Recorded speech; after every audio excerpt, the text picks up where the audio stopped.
बिस्मिल्लाहिर्रहमानिर्रहीम। आज तक के मुअज़्ज़ज़ नाज़रीन अस्सलाम वालेकुम। अब किस नंबर 40 मुलाहिदा फरमाएं। एक औरत की हैसियत से शानी की सारी हिस्सियात पूरी तरह बेदार थी। वो चौधरी के सांसों की बिगड़ी हुई लय और उसके चेहरे की गैर मामूली तमतमाहट वाज़ेह तौर पर महसूस कर रही थी। शर्म, बेबसी, खौफ के सबब उसके होंठ खुश्क थे। दूसरी तरफ चौधरी बशीर उसकी तस्वीरें खींच रहा था। शानी जानती थी तस्वीरें अहम नहीं है, वो खुद अहम है। एक घंटे बाद चौधरी और मुन्ना वापस गए तो शानी को लगा जैसे वो कई बरस बाद एक तारीख गार से बाहर निकली है। बाबू और मुन्ना एक बार फिर आने जाने लगे। अक्सर चौधरी बशीर भी साथ होता था। चौधरी बशीर की आंखों की बदली हुई कैफियत शानी साफ महसूस कर रही थी। हफ्ते की शब एनेक्सी की छत पर बारबेक्यू प्रोग्राम भी हुआ था। पहले ये प्रोग्राम एनेक्सी की बजाय कोठी की छत पर होता था। चौधरी के पास को पैमाई में इस्तेमाल होने वाला एक शानदार खैमा मौजूद था। ये खैमा उन्होंने छत पर लगाया था और आग जलाकर हिरन और देसी मुर्गी के गोश्त के टिक्के और कबाब वगैरह बनाए थे। मुन्ने और बाबू ने भी खूब इंजॉय किया। रात गए तक वो चारों छत पर रहे थे। जोरा और जाला मुख्तलिफ कामों में मुआवनत करती रही थी। प्रोग्राम बना था कि अब वो फिर 15 दिन बाद इस तफरीक को दोहराएंगे। अगर शानी का ख्याल था कि तस्वीरों वाले वाक़े के बाद इसके लिए जल्दी कोई नया मसला खड़ा नहीं होगा तो ये गलत निकला। तस्वीरों वाले वाक़े के 8-10 रोज बाद ही एक और बात हो गई। चौधरी, मुन्ना, बाबू शानी के यहाँ मौजूद थे। रुस्तम की बात हो रही थी। चौधरी बता रहा था कि अब उस सांप का सर कुचलने के बगैर चारा नहीं है। वो बता रहा था कि कोठी में होने वाले वाक़े के बाद दारपुर में भी उसके खिलाफ सख्त गमो गुस्सा पाया जाता है। उसे हर जगह ढूंढा जा रहा है। उसके साथी और अजीज अपने ठिकानों से गायब हैं। चौधरी की बातों से पता चल रहा था कि मुतलका एसपी दारपुर के चौधरियों को इजाजत दे चुका है कि वो रुस्तम को देखते ही गोलियों से उड़ा दें। जाहिर है अगर वाकई कोई ऐसी इजाजत दी गई तो ये ऑफ दी रिकॉर्ड थी। इस गुफ्तगू में कादरे का जिक्र भी आया था। चौधरी का कहना था कि कुत्ते की मौत ने उसे नीम दीवाना कर रखा है। वो हर एक से उलझ रहा है और मार पीट कर रहा है। जिस वक्त ये बातचीत हो रही थी मुन्ना और जोरा लान में बैडमिंटन खेल रहे थे। मुन्ना के बूट के तस्मे खुल गए। बाबू ने बांधने के लिए लान की तरफ चली गई।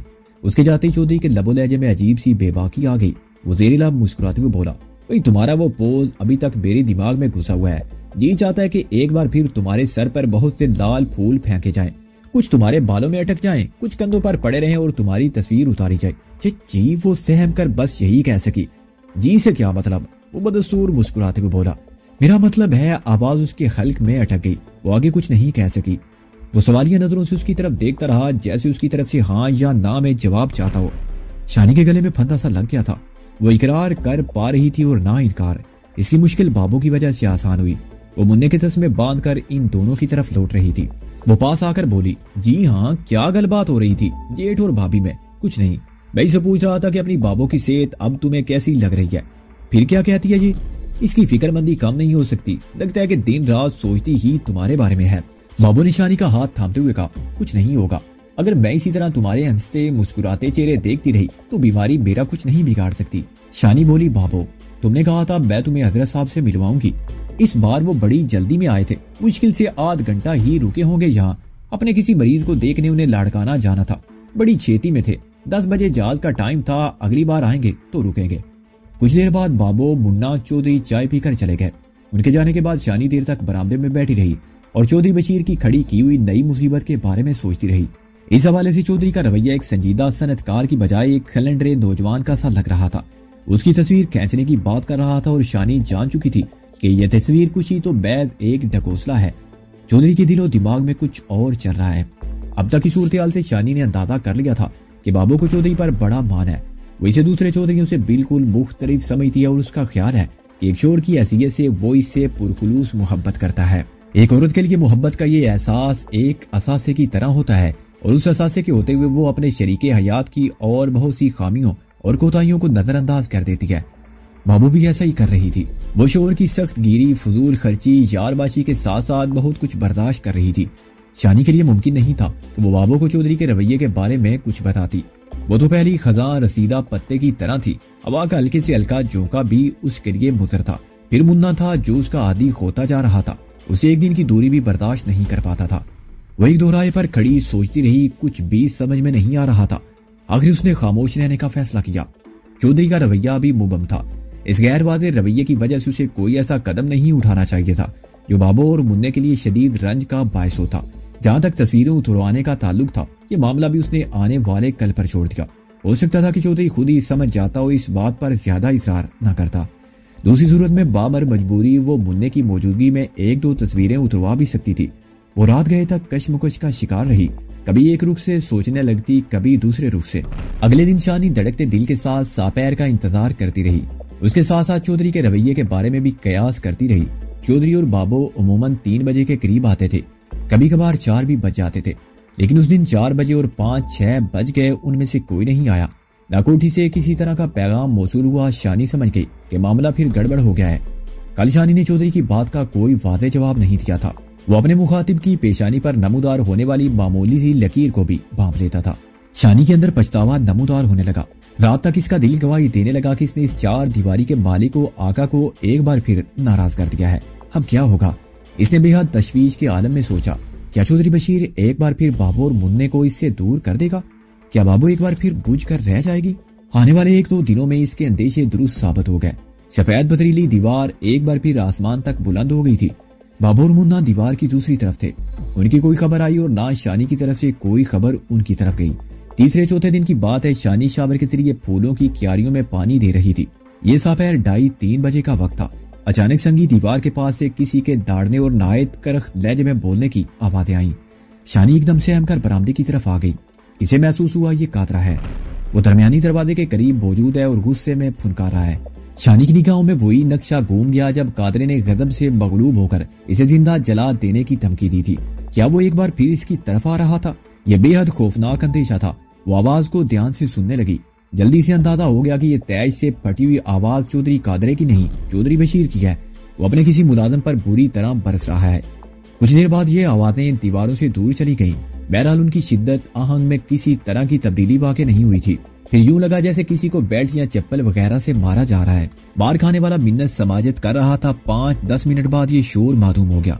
शानी की मुलाजमा जोरा दूध लेकर कोठी की तरफ से आ रही थी। उसका रंग जर्द महसूस हो रहा था। लगता था कि वो बार पीट का मंजिर देख कर आई है। शानी ने पूछा, क्या हुआ वहाँ? जवाब देने से पहले जोरा ने दाएं बाएं देखा। जालां छत पर धुले कपड़े फैलाने गई थी। जोरा धीमे लहजे में बोली, चौधरी साहब ने चौकीदार नियाबत खान को मारा है। क्या किया था उसने? उधर अपने क्वार्टर में अपनी वोटी के साथ सोया हुआ था। उसकी ड्यूटी अंदर वाले गेट पर थी। चौधरी साहब ने एक बार पहले भी उसे झाड़ पिलाई थी। आज तो उन्होंने उसकी चमड़ी उधेड़ कर रख दिया। बड़े गुस्से में थे वो। जोरा ने कानों को हाथ लगाते हुए कहा, अब कहाँ है वो? खड़े खड़े उसकी छुट्टी कर दिया। उसकी बीवी भी बहुत हाथ पैर जोड़ती रही है, पर उन्होंने एक नहीं सुनी। दोनों का हिसाब कर दिया है। अब वो अपना सामान बांध रहे हैं। शानी ने महसूस किया कि मार्केट के मनाजर ने जोरा के आसाब पर गहरा असर किया है। वो गुमसुम थी और बाग बाग काम कर रही थी। इससे पहले वो कभी कभार जालां से उलझ पड़ती थी, मगर आज जालां की हर बात बेचूओं चरा मान रही थी। अगले रोज जोराई की जबानी शानी को पता चला कि बाबू बीमार है। जोरा ने बताया भी थोड़ी देर पहले चौधरी साहब बड़ी चौधरानी को गाड़ी में बिठाकर शहर ले गए हैं। बड़ी चौधरानी कमजोर नजर आ रही थी। शानी का सीना धक से रह गया। इसने पूछा, वापसी का कुछ बताया उन्होंने? हाँ, कहते थे डॉक्टर को दिखाकर अभी 1.5-2 घंटे में वापस आ जाएंगे। परेशानी की कोई बात नहीं है। और मुन्ना कहाँ है? वो घर ही में है। उसे मास्टर जी पढ़ाने के लिए आए हुए हैं। उनसे बार बार झिड़कियां खा रहा है। दरअसल वो बड़ी चौधरानी के साथ जाना चाहता था। चौधरी साहब ने उसे डांट डपट करके रोका है। उस वक्त से मुसलसल रो रहा है। शानी का दिल तड़प उठा। जी चाह के दौड़ कर जाए और उसे अपनी गोद में ले ले, मगर रास्ते में आसमान से ऊंची दीवार थी और चौधरी बशीर का सनसनाता हुआ खौफ था। जोरा ने उलझे हुए लहजे में कहा, अच्छे भले थे चौधरी साहब, पता नहीं एकदम मूड को क्या हो जाता है। शानी ने खुद को कसूरवार महसूस किया। इसे लगा कि जोरा के सवाल का जवाब सिर्फ इसके पास है। चौधरी बशीर के जिस मूड ने इस 4 दीवारी में मौजूद हर मुतनफ़्फ़िस को सहमा रखा था, उसकी बुनियाद के बारे में सिर्फ वो जानती थी। जोरा के जाने के बाद शानी बेकरारी से कमरे में टहलने लगी। ऐसा क्यों हो रहा था? इसमें उसका क्या कसूर था? वो बाबू और मुन्ने पर अपनी सारी मोहब्बतें निछावर करना चाहती थी, मगर सितम जरीफी थी कि इसका वजूद उन दोनों के लिए मुसीबत बनता जा रहा था।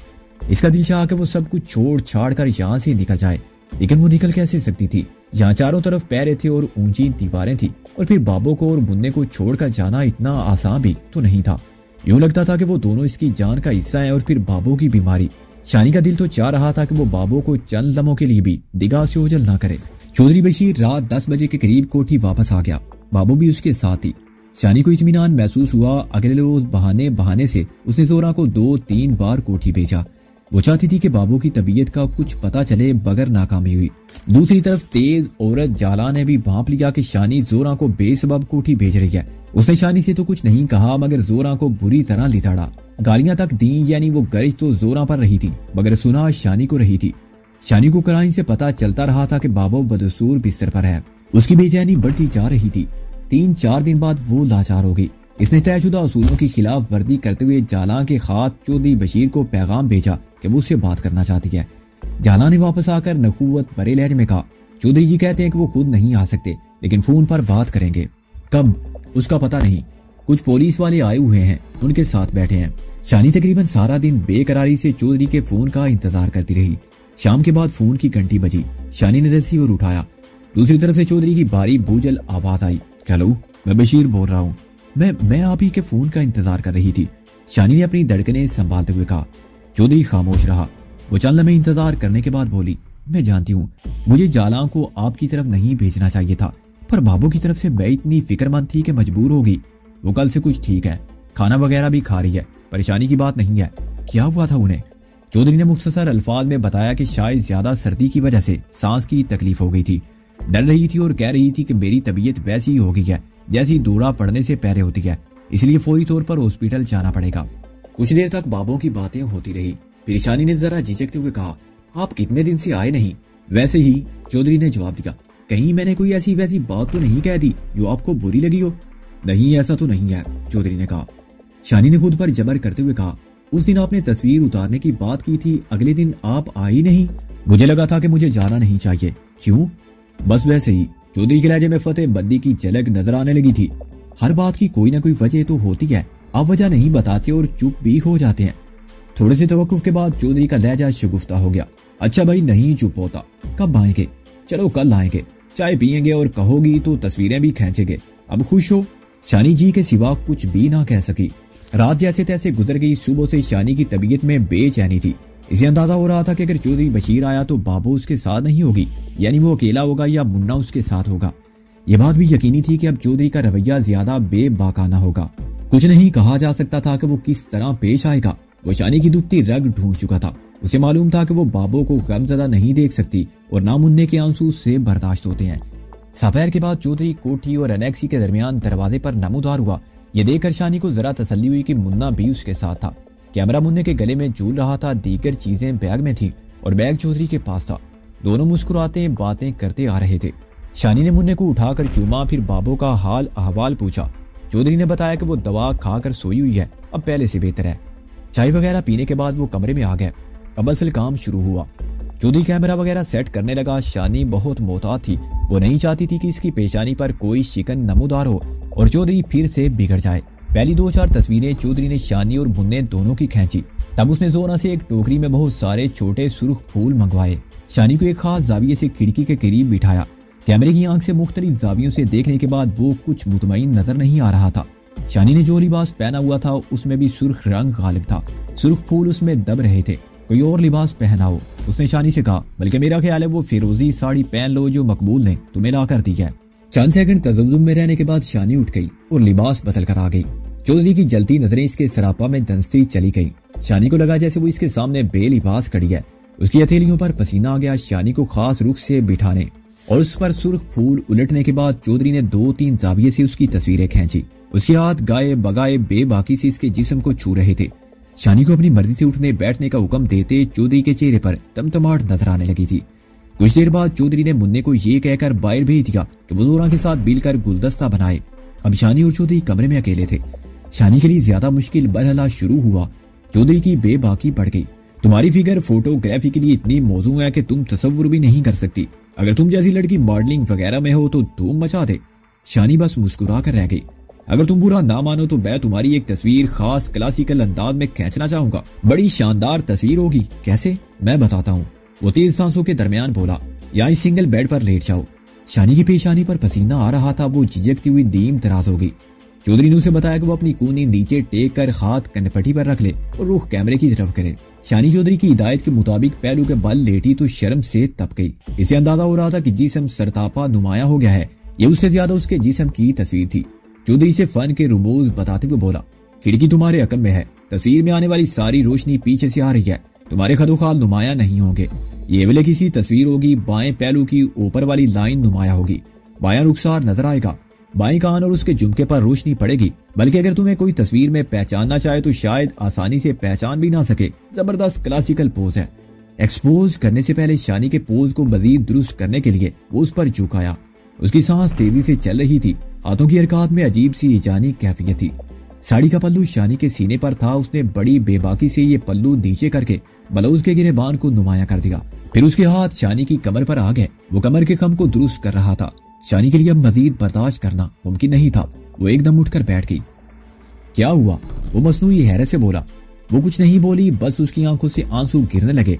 वो चंद सेकंड तक यक टुक उसकी तरफ देखता रहा। पहले लगा कि वो कोई तेज तलख बात करेगा, फिर वो एकदम खस दिया। लगता है कि तुम्हें ये सब अच्छा नहीं लगा, वो बोला। शानी खामोश रही, मगर आंसू गिरने की रफ्तार बढ़ गई। उसने लाइट्स ऑफ करके कमरे की ट्यूब लाइट चला दी। हल्के फुल्के लहजे में बोला, भाई रोने की बात नहीं, अगर तुम्हें ठीक नहीं लग रहा तो मुझे रोक देती। चलो अब आंखें पूछ लो, अभी मुन्ना आ जाएगा तो क्या समझेगा। शानी जल्दी से उठकर वॉशरूम में चली गई। उसने लिबास बदला, सुर्ख आंखों पर पानी के छींटे मारे। आंसू अब भी उमड़ रहे थे। वो कुछ देर मजीद वॉशरूम में रुकना चाहती थी, मगर दूसरी तरफ चौधरी की खफगी का अंदेशा भी था। वो बाहर निकली तो चौधरी और मुन्ना साइड टेबल पर गुलदस्ता दुरुस्त कर रहे थे। इस गुलदस्ता के साथ शानी और मुन्ने की एक और तस्वीर उतारी गई। शानी के लिए इत्मीनान की बात यह थी कि चौधरी का मूड दुरुस्त ही था। कुछ देर रुकने के बाद चौधरी और मुन्ना वापस चले गए। हालात अजीब रुख इख्तियार करते जा रहे थे। शानी खुद को एक शिकंजे में महसूस कर रही थी। बाबू की बीमारी ने उसे अंदर से हिलाकर रख दिया था। दूसरी तरफ चौधरी बशीर था और उसकी पेश कदमी करती हुई नजरें थी। रिवायती चौधरियों की तरह चौधरी बशीर ने उस पर राइफल नहीं तानी थी, उसे बांधकर कोड़े नहीं मारे थे, लेकिन फिर भी वह अजियत महसूस कर रही थी। ये तशद्दुद की अनोखी किस्म थी। ये तशद्दुद नजर नहीं आता था, मगर बेईमाना था। एक दिन शानी ने अखबार में एक छोटी सी खबर देखी। ये रुस्तम के हवाले से थी। रुस्तम के एक इश्तिहारी दोस्त का जिक्र भी खबर में मौजूद था। इस खबर के मतन से पता चलता था कि पुलिस की कई पार्टियां रुस्तम और उसके 2 करीबी साथियों की तलाश में मसरूफ हैं। एक आजाद एजेंसी की पॉलिटिकल एजेंट के जरिए भी रुस्तम को ढूंढा जा रहा था, लेकिन क्राइम से अंदाजा होता था कि रुस्तम खतरा महसूस करके ज़ेरे जमीन चला गया है। खबर का मजमूई तासर यही था कि तलाश आर्जी तौर पर खत्म की जा रही है या उसकी सरगर्मी मानद पड़ गई है। रुस्तम से शानी की जो आखिरी बात हुई थी, उसमें रुस्तम ने शानी से वादा किया था कि वो कुछ अरसे के लिए रुपोश हो जाएगा। अंदाजा होता था कि वो अपने वादे पर अमल कर रहा है और उसने अपनी नकलो हरकत खत्म कर दी है। गालबन वो जावर के घर ही में था और शानी के अगले फोन का इंतजार कर रहा था। शानी ने उसे किसी तरह का टाइम फ्रेम नहीं दिया था कि वो कब फोन करेगी, सिर्फ इतना कहा था कि करेगी। अपनी आखिरी गुफ्तगू में शानी ने दानिस्ता या नादानिस्ता रुस्तम के लिए आज की एक किरण रोशन कर दी थी।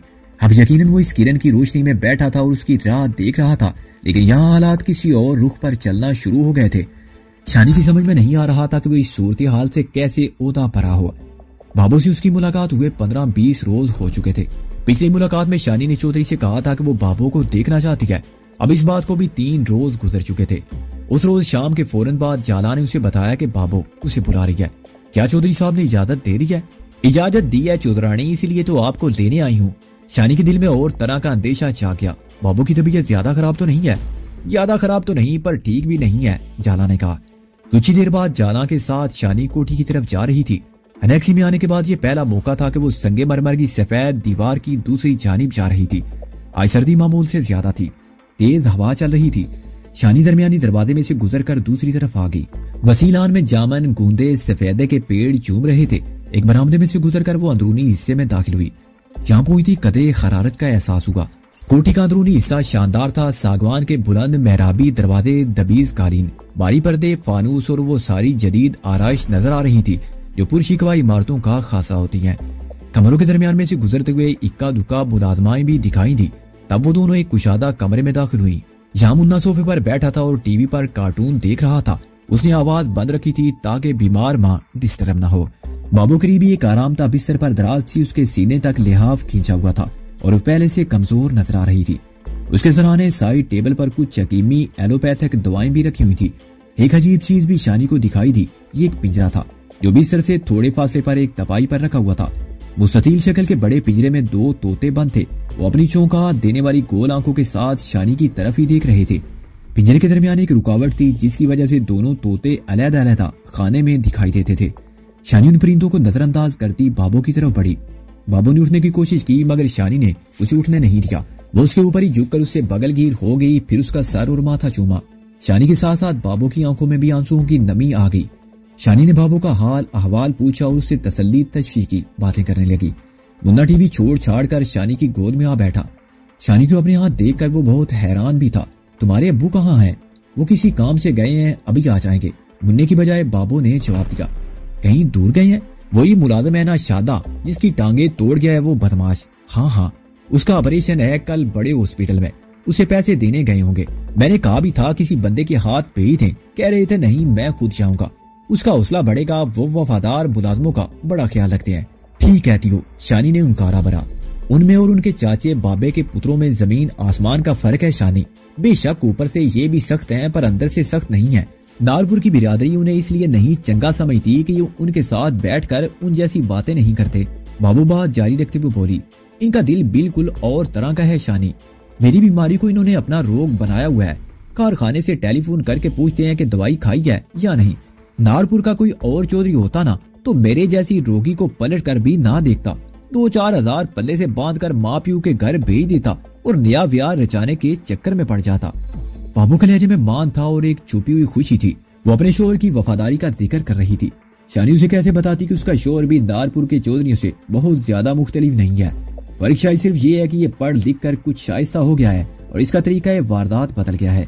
उसके भाई बहन जो काम जहरीली छुरी से करते हैं ये मीठी छुरी से कर रहा है और शायद इससे पहले भी करता रहा है। शानी बाबू की हाँ में हाँ मिलाती रही और उसकी बातें सुनती रही। बाबू के मना करने के बावजूद वो कभी उसका सर और कभी पांव दबाने लगती। मुन्ना भी इसकी नकल कर रहा था। शानी ने पिंजरे में बंद परिंदों की तरफ इशारा करते हुए पूछा, ये क्या है बाबू? ये आम पंछी नहीं है शानी, हजरत साहब ने बहुत दूर से मंगवाए हैं, इनकी कीमत भी काफी है। इनका करना क्या है बाबू? हजरत साहब ने 4-5 दिन तक आना है, फिर ही पता चलेगा कि वो इनका क्या करते। उन्होंने पैगाम भेजा है कि ये पिंजरा मेरे बिस्तर के पास ही रहना चाहिए। अब पता नहीं शानी तू मेरी बात मानेगी या नहीं, पर सच कहती हूँ जब से ये पिंजरा यहाँ आया है मुझको अपनी तबीयत पहले से चंगी लग रही है। शानी ने ध्यान से उन बड़े साइज के तोतों को देखा। ये सफेद रंग के काकटेल थे। स्कूल के जमाने में शानी और आदिल ने भी हवेली में ऐसे तोते पाले थे। ये तोते ठंडे मौसम में अंडे देते हैं। इनके चेहरों के करीब रंगदार धब्बे बड़े भले लगते हैं। बाबू बिस्तर पर लेटी लेटी बड़ी उम्मीद भरी नजरों से उन परिंदों की तरफ देखती रही। शानी इस मौके पर कुछ कहना चाहती थी मगर फिर उसने खुद को रोक लिया। वो जानती थी कि एतकाद को तोड़ना इतना आसान नहीं होता। जब वो एक बार बन जाता है तो उसकी जड़ें बहुत गहराई तक चली जाती हैं। उसे बड़ी हिकमत से बतदरीज गुफ्तगू का रुख मोड़ दिया। इसी दौरान में चौधरी बशीर भी घर वापस आ गया। उसने बताया कि लाहौर में एक सीनियर ऑर्थोपेडिक सर्जन शादी का ऑपरेशन कर रहा है। चौधरी के आने तक मुन्ना शानी की गोद में सो चुका था। शानी उसे बड़े आराम से कमरे में लिटा आई। बाबू की दवा का वक्त हो गया था। शानी ने पहले बाबू को हल्का सा खाना खिलाया, फिर दवा दी। उसके बाद वो बाबू के पास ही बैठी हल्की फुल्की बातें करती रही। बाबू की पलकें आहिस्ता आहिस्ता बोझल होती जा रही थी। बातें करते करते शानी ने रुक कर देखा तो वो सो चुकी थी। शानी आहिस्ता से उठ गई। वो जाने की तैयारी कर रही थी जब मुन्ना नींद में डगमगाता वो उसके पास आन खड़ा हुआ। ओए उल्लू बाटे, तुम अभी तक सोए नहीं? शानी ने कहा। मैं तुम्हारे साथ सोऊंगा ताती, वो बोला। शानी सिटपटा गई मगर अब जाना भी मुश्किल था। कुछ देर तजब्जुब में रहने के बाद वो मुन्ने के साथ ही लेट गई और उसे थपक थपक कर सुलाने लगी। चौधरी बशीर साथ वाले कमरे में टीवी देख रहा था। उसकी मौजूदगी शानी को किसी नोकीली शय की तरह चुप रही थी। वो जल्द अज जल्द इस छत तले से निकल जाना चाहती थी मगर मुन्ना था कि सोने का नाम नहीं ले रहा था। शानी ने 1-2 बार होले से उठने की कोशिश की मगर वो फिर जा गया। खुदा खुदा करके वो सोया मगर चौधरी बशीर अभी मुतमईन नहीं था। उसको अंदेशा था कि अभी ये कच्ची नींद में है, फिर जाग जाएगा और तंग करेगा। उसने शानी से कहा कि अभी वो थोड़ी देर इधर ही बैठे। शानी टीवी लाओ कमरे में बैठ गई। 4-5 फुट के फासले पर चौधरी बशीर सोफे पर मौजूद था। उसके एक हाथ में रिमोट और दूसरे में इम्पोर्टेड सिगरेट था। आतिशदान में लकड़ियां सुलग रही थी और तेज हवा खिड़कियों से टकराती महसूस होती थी। मुझे लगता है कि तुम आहिस्ता आहिस्ता इस घर की जिंदगी का एक लाजमी हिस्सा बनती जा रही हो, चौधरी ने अचानक कहा। मकबूल हर वक्त तुम्हारी राह देखती रहती है। मुन्ना एक दिन भी तुम्हारे बगैर नहीं गुजार सकता। नदीम हॉस्टल में है वरना वो भी लट्टू की तरह हर वक्त तुम्हारे इर्द गिर्द घूमता नजर आता। बच्चे मुझसे बहुत प्यार करते हैं। क्या सिर्फ बच्चे ही करते हैं? चौधरी ने मानी खेज लहजे में कहा। मैं समझी नहीं। मेरा मतलब है मकबूल भी तो बहुत प्यार करती है तुमसे। चौधरी ने बात बदली। जी हाँ, शानी ने नजरें झुकाते हुए कहा। शायद कुछ लोग पैदा इसलिए होते हैं कि उन्हें हर कोई प्यार करे। जी, वो हैरत से बोली। मुझे लगता है शानी कि तुम्हें जो भी देखता होगा प्यार ही करता होगा। तुम्हें कोई ऐसी बात है, कोई ऐसी खास बात जो देखने वाले का दिल तुम्हारी तरफ खींचता है? ये मत समझना कि मैं मुंह पर तारीफ करके तुम्हें बना रहा हूँ, मैं वही कह रहा हूँ जो मेरे दिल में है। मेरा ख्याल है अब मुझे जाना चाहिए, शानी ने वाक कला की तरफ देखते हुए कहा। फिर एकदम महसूस करके कि चौधरी की पेशानी पर शिकन आई है, उसने फिक्रे में इजाफा किया, लेकिन मुन्ना भी शायद ठीक से सोया नहीं है। चौधरी की गर्म निगाहें शानी के सरापा पर थी। आतिशदान में लहराती सुर्खी उसके सेहतमंद चेहरे पर मुनक्कस हो रही थी। घनी मूंछों के नीचे उसके होंठ मुस्कुराने वाले अंदाज में खींचे और उसने आगे झुकते हुए शानी का हाथ अपने हाथ में ले लिया। उसके अंदाज में बला का एतमाद था। शानी का हाथ लर्जा मगर पीछे नहीं हट सका।